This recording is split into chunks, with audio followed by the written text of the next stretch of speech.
This is the Monday Mindset Podcast, where we share things of interest to us and hopefully to you.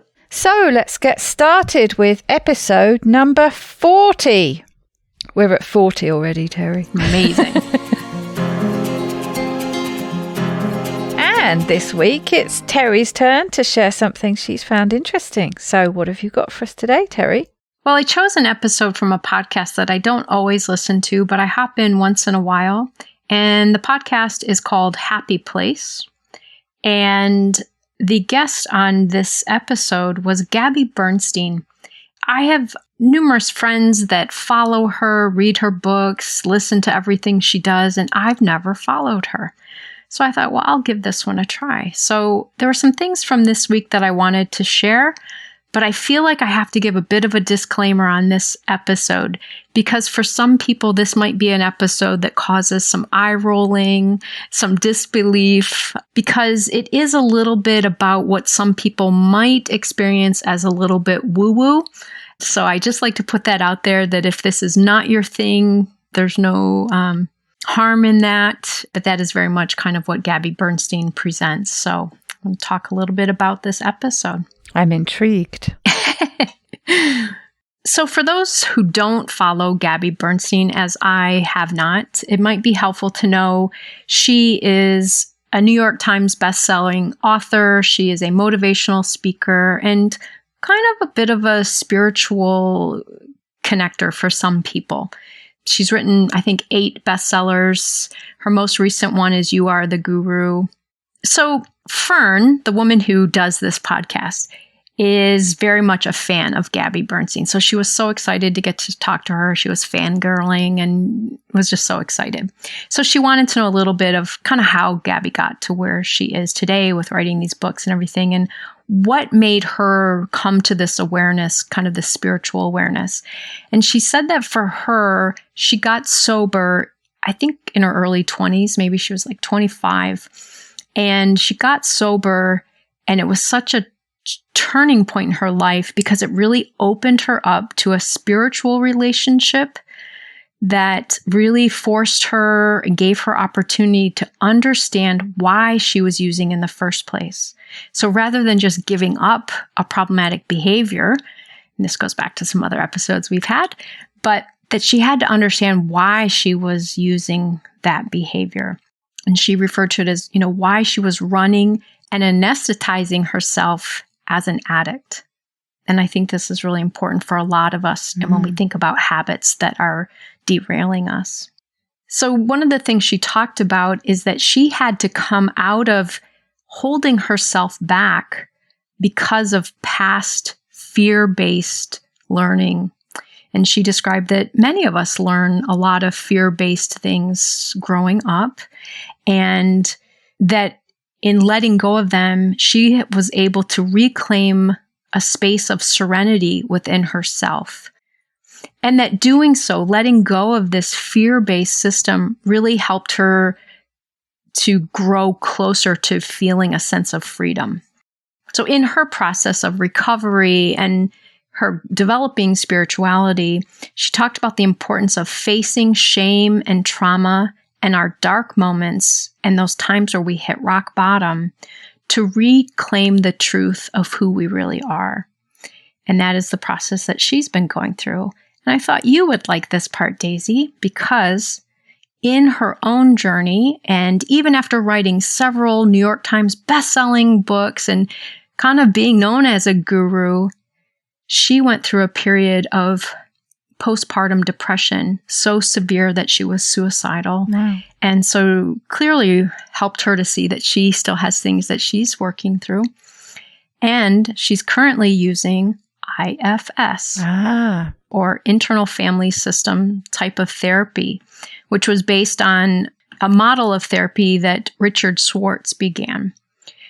And in this, basically, you acknowledge and address all of the parts of yourself. And I know, Daisy, you've talked about this before in conversations you and I have had about how kind of aligned with this theory that you are. So it's not kind of lobbing off parts of ourselves. You know, we have part of ourselves that's very fearful. We have We may have parts of ourselves that are very angry and resentful.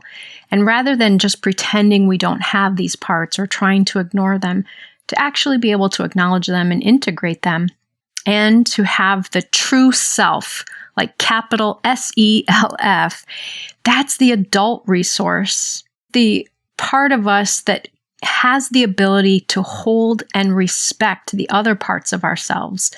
And then it makes it easier for them to show up, and we can soothe them, we can meet their needs rather than being kind of at a battle. So one of her books is called Super Manifester. And this is where I started to get a little more excited because I'm pretty big into the idea of law of attraction and the concept of manifesting and how we manifest things in our lives, how we manifest our future, our relationships, our career steps. And she also mentioned several times Abraham Hicks, who I follow and listen to daily and have actually attended an in-person session.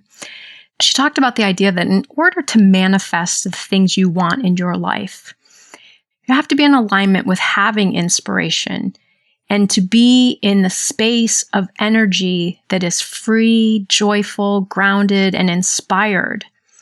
And that if you can be in that place, she says that we are all super attractors. And she actually has a book called that. And therefore, you can attract whatever you want. What a lot of us do, though, is we have a list of things we want, but we hold a lot of limiting beliefs that say that we can't actually have them. So if we say, I want to be a millionaire, but people like me can't make money, people like me will never be able to be wealthy, then it doesn't matter that we want it. And so some people, when they, I think, listen to something like The Secret or something about manifestation, they get very frustrated because they hear this, oh, if I just say I want it, then I'll get it. And that doesn't happen. But the point really is that you have to be open and be in a good space in order to receive what it is that you say that you want. She then talked about the next part in that is that you have to be able to address the thoughts and stories that you keep telling yourself that may be out of alignment with that goal. So again, those limiting beliefs. And as Abraham Hicks always says, a belief is just a thought that we keep having. And so we can change our beliefs. We can interrupt our thoughts and get to be in better alignment with what we actually want. So in part of talking about being a super attractor and manifesting things, she talked about the idea that what we need to do, and many of us already talk about this, but is to focus on what we can control.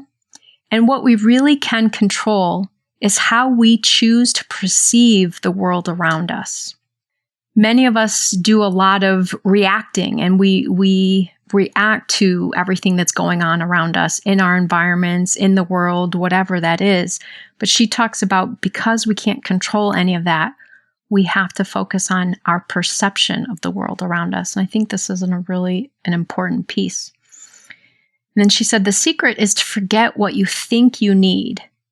Have faith that you have a desire, but then it's about kind of giving this over to a spiritual source that will then meet the need. And so she isn't talking any one religion. She kind of talks about it more as just a spiritual belief. So whatever that is. In here, she talked about universe. I use the word source. So it's not necessarily talking about any specific God, but, a spiritual source. It could be ancestors. It could be angels, whatever your kind of belief system is. What a lot of people struggle with around the concept of law of attraction is that it sounds like if you just say you want something, it will appear. And so Abraham Hicks always uses the example, if you say, I want a sports car, and then every 20 minutes you keep running to the garage and opening the door and saying, see, it's not here yet. This doesn't work. One of the problems with that is that we're focusing so much on not having what we want. We're in a place of lack. And therefore, kind of energetically, and this is all about energy, vibration of energy, we're not in the place to receive it because we're focused on the lack of it. So Gabby in this interview talks about the idea that when we hold so tightly to what we want to achieve, we end up choking off our receptivity to receiving it. And I've mentioned this before in some other episodes. We hear so much about achieve more, do more, be a hustler, go make more, overachieve. And she and a number of people are a little bit more like, we have to know what we want, but then get in that place of being able to receive it rather than work harder for it. But instead to get into alignment with and feel what it would be in the expression of that manifestation. So if I want to be in love, I have to start focusing on experiences of love, not lack of it. Yeah, it makes sense. You've almost got to practice. Mm-hmm. Just like if your goal was to, whatever, run the 100 meters faster, you've got to practice to get there. So yeah, if your goal is to find the love of your life, you've kind of got to get into the whole atmosphere of the situation to be receptive to it, haven't you? You've got to be giving more love. You've got to be loving other people, loving your friends, loving your family, whatever that is, to be in that vibration of that feeling.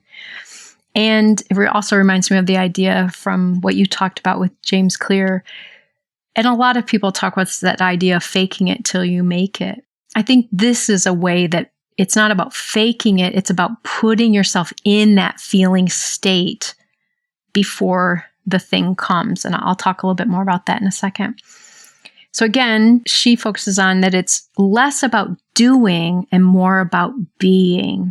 And so being in that emotional place, experiencing the emotion of what you want to manifest, rather than just hustling more to achieve it. She makes another reference then to Abraham Hicks, who has what they created as an emotional guidance scale. And on this scale, basically, it's each emotion that general people have, and that each emotion has a certain vibration attached to it. And feelings like anger and hatred are very low vibration. And feelings like joy and, enthusiasm, they have very high vibration. So one of the things that Gabby highlighted about that using Abraham Hicks scale is that our goal should always be to reach for a better feeling one level up at a time. So sometimes when you think about when someone's really angry or when they're really sad, like something really upsetting just happened, someone tries to tell them a joke to make them laugh and be in that place of feeling joyful. Well, you can't jump from level 2 up to level 17, but you can get up to level 3 and then level 4. And so she uses the example of if you're in a state of despair, even moving up to a level of envy, which some of us might still say, oh, that's not a good feeling to have, but it's a step up from despair. And so it's kind of just moving up this ladder of the vibration of different emotions. And again, talks about the idea that the things that usually hold us back from this are our limiting beliefs and the negative thinking. So it's hard to move from one level to the next because we keep focusing on, let's say, for example, I'm angry. I keep focusing on why what that person did made me so mad and why I'm so justified to be angry versus I don't want to hang out here very long. I need to stop going down that same path. And you and I just talked about this recently so that I can move to that next level, which is going to free me up to move to a higher level. Yes, that's interesting. So do they talk about how you actually do that? I mean, you mentioned there things that you stop doing, like, stop carrying on with things that are sort of holding you at that level. But they talk about, you just mentioned about how you can't necessarily jump up a number of levels. But I was thinking when you said that about, telling someone a joke to try and get them to jump up, but can you use some kind of tool like that won't necessarily get you from the place you're in up to that level, but it might help you just move up a few rungs, on the ladder? And I'm just wondering if they offered you some kind of tool for how you actually do that. They didn't talk specifically about that, but my, years of following Abraham Hicks, I would say their stance on that is well, this is Terri's interpretation of this part, but someone telling me a joke when I'm sobbing is not going to make me go from deep sadness to joy, but it's going to disrupt my sadness. It's going to distract me. It's going to, maybe jolt me out of it. Exactly. Might take the edge off. And then I have some potential to move up a little bit with my next thoughts. So maybe then I can say, okay, well, actually, I'm grateful this person's here and I'm hungry, so let's go get lunch. So I'm already at a little bit of a different feeling vibration. Abraham Hicks has a whole book of activities that you can practice to do that. But the idea being we need to focus on not keeping ourselves stuck at that vibration level. We want to allow ourselves to move up to something that feels better, but not expect ourselves to be able to jump to the ultimate good feelings. That's too far of a stretch for us. Right. Yes, that's the trick, I think. Because I've literally kind of used that trick. I remember a time when I was in hospital and feeling really, really awful because of a conversation I had with somebody. And I literally started watching. I thought, I know what will help. And I put in a search term in YouTube, I think, videos of cute puppies and kittens or something. And yes, it wasn't with the expectation that I was suddenly going to feel great, but it was just disrupting that moment of despair and overwhelming sadness, and just to help me shift out of that without, jumping straight up into feelings of, love and joy because I'm watching cute videos of puppies and kittens. It's funny you bring up that example because Abraham Hicks often brings up an example similar of just saying, if you're wanting to manifest something positive, a positive relationship or whatnot, but you're stuck in these negative feelings, negative thoughts, she says, I don't really care what you do to get yourself just in a more positive place, because again, that's where you're going to be receptive to what the universe is kind of lining up for you. So if you like kittens, think about kittens. Yeah. Something is going to work, basically. Yeah. So this is what they did talk about in the interview. So maybe this does address your question. She talked about, she has a specific technique she calls the choose again method. So basically, you notice the thought that keeps making you feel bad. So notice it, be aware of it, forgive yourself for having the thought, and that this can help separate you from the thought. And you and I have talked about this before, recognizing that you are not the thought. And you and I have talked about that, like with depression or anxiety. And then reach for the next best feeling thought. So let's say, for example, I got a D on a test. Rather than keeping all my negative talk going, I'm so stupid, I didn't study hard enough, I'm never going to succeed. Recognize if I keep saying that, I'm going to continue to feel bad. Instead, I'm going to say, it's okay that I thought that. That's just a thought that I'm having. I actually could have gotten a worse grade. So I obviously knew something for this test. So it's just that next level up. And I think this is important too, to think about what some people hear when people try to turn things around, is they, again, try to jump to something super positive. Yeah. This person's upset or they're upset. They've just failed a test and they say, it's okay. You don't like that class anyway. Well, that's not the next level up. Yes, it's too far removed, and you just tend to close down and not sort of believe it at all because it is too much of a jump. Correct. Whereas, you're right. If it was just a couple of steps removed, it would be easier to take that and actually feel a bit better from that. Absolutely.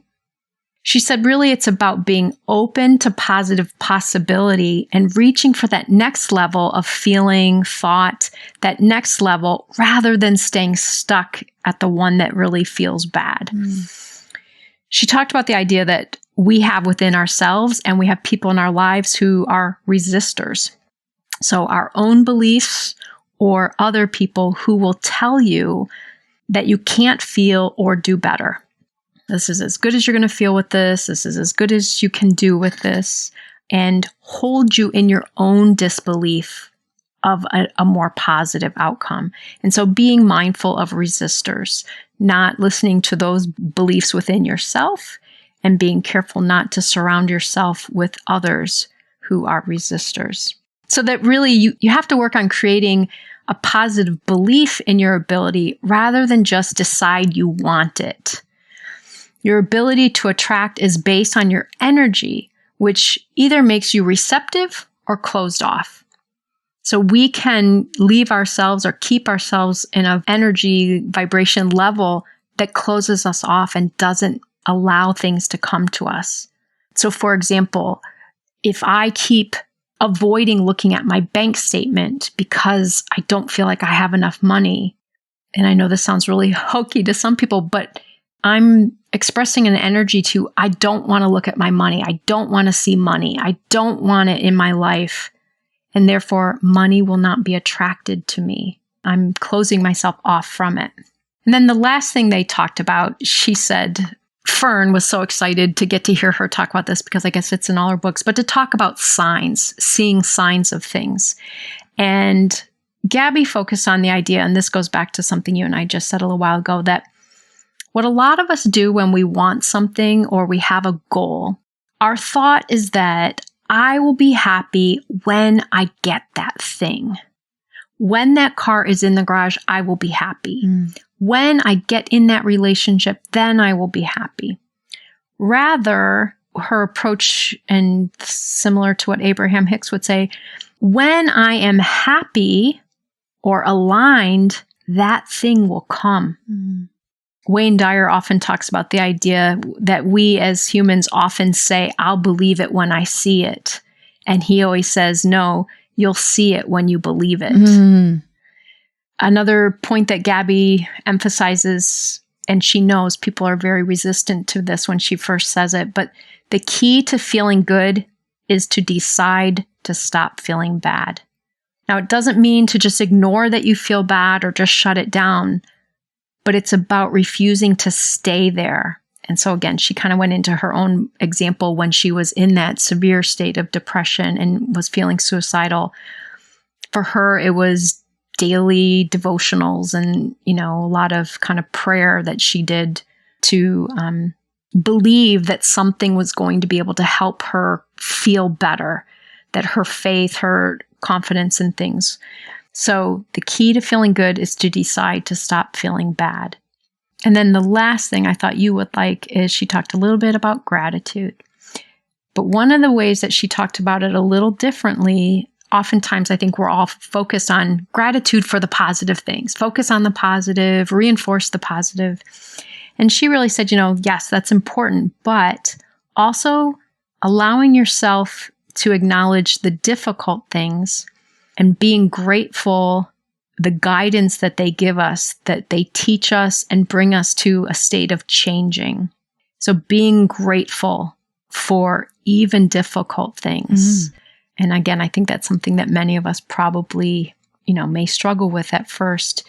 And also to focus on what's thriving. So when we're struggling with something, to really focus on what parts of my life, what parts of this experience are going well. So her current example is that she is wanting to have another child and is having a very difficult time getting pregnant and had difficult time getting pregnant with her last son. So what she's doing right now is focusing her gratitude on, although she's, it's a struggle not to be able to get pregnant. She's really trying to be so grateful for the love and the excitement and all of the connection that she feels with her son. Again, go back to the whole theory behind all of this. That's going to put her vibrationally at a point of being more receptive to a baby coming. And again, I know sometimes when I say that, I almost cringe because I know people who, if they don't think like this, they're going to say to me, no, Terri, we know there's something else that causes babies to come. But if you believe in that there's kind of a energetic force behind things, I think it's important to think about she's setting herself up to be receptive to manifest what she is wanting. Yeah, I think it's very interesting. I think even if you don't buy into it completely, just thinking about being open and receptive, and it ties into so many other things we've spoken about, taking small steps in the right direction, but just getting your mindset and your head into the into the place you're trying to head for, inhabiting the identity that you want to become, all of these things, unless you start practicing it, unless you start imagining that person that you want to be, creating that energy, however you want to look at it, you've got to set those vibrations off in the right direction. It's difficult, isn't it, when you talk on this subject, not to sound woo-woo. I'm thinking to myself, you're sounding woo-woo now, Daisy, but I can already hear the naysayers' response to what I'm saying when I say it. It's like, because I was one. I was someone who would have said, that is so stupid. Well, and I also think, to be fair, how these things have been presented. I watched a video ages ago, about the book The Secret, and I can remember them saying, you have to write down on a piece of paper, what is it you want? And you fold that piece of paper up and you go back and you look at it in a month, and lo, you will have that thing. And I think I might have even done it. And, I thought it was stupid as I was doing it. And of course, when I opened that piece of paper, I didn't have whatever it was. But so to be fair, I think, a lot of people presented it in the wrong way.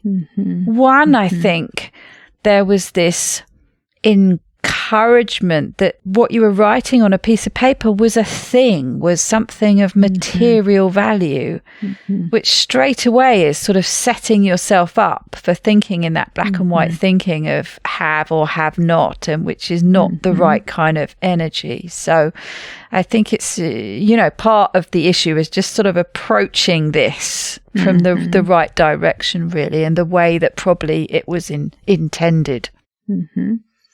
For me, while, I've been kind of learning new things in this way of thinking over the past couple of years, I've said to you recently, coincidences. What I used to think were just coincidences, now I see that that's not really true, that there's a reason why these things are presenting at the same time. Or, just recently, I think I shared with you in a recent episode that we did, a client had asked a question in a group, and I gave my opinion, but, I didn't have the concrete thing.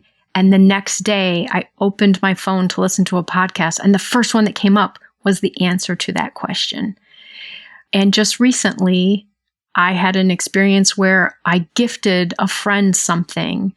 And I'm not always great about doing that, but I just wanted this person to have something, and I gifted them something they didn't know. I sent it. And by doing that, the next day, I was gifted something.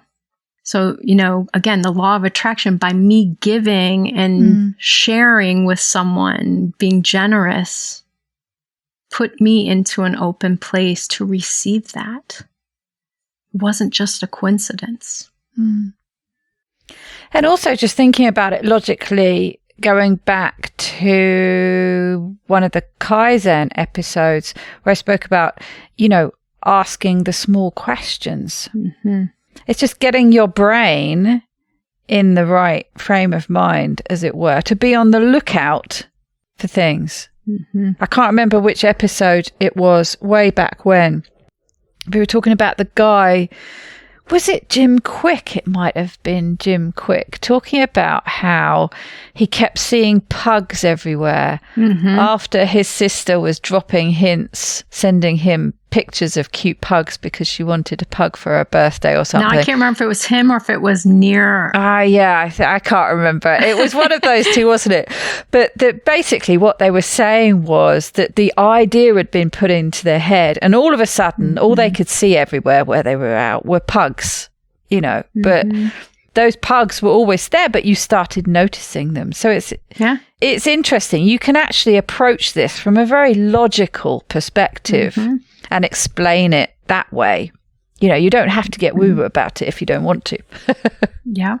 You've got to just have that frame of mind, set up the right frame of mind, basically, is what you're saying, isn't it? Yeah.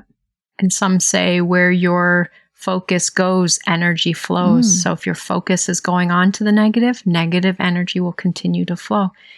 If your focus goes on to positive and possibility energy will be flowing. So as you can tell, I was geeking out listening to this episode. It just fits in with many things you and I have talked about and in my own journey. And now I'll probably have to listen to her newest book. Sounds good. Sounds very interesting. We don't have time to dive into the, it's really my wheelhouse, IFS. I spent over a year in that therapy, so I know all about it. And my therapist was very impressed because I went and bought all the books and did all the research about it because I was very interested in it. But I think one of the big things to take away from that, and you kind of touched on at the beginning there when you spoke about, is this notion that, we're made up of all these different parts. But the big thing, and this is something that I try and convey to people when they're berating parts of themselves, is to remember that, yes, there are all these parts of ourselves, but that their behavior always started from a place of protection. That what those parts were doing, their behavior that set up, usually way back in childhood, of course, was a defense mechanism, was set up to protect you. And when you just sit down and spend some time with them and accept and acknowledge that they were acting in your best interest, that actually opens you up and makes you more receptive to understanding them. And once you understand them and accept them, you can start working with them. And goes from there.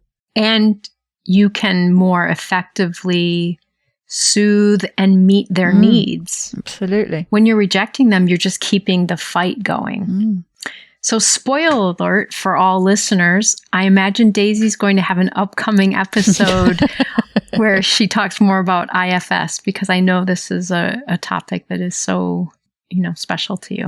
It is, yeah. But that's for another day. That's right.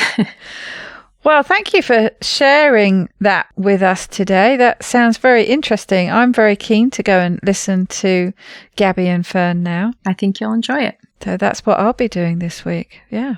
I hope everybody has a great week and can keep the high vibration level going. Have a great week.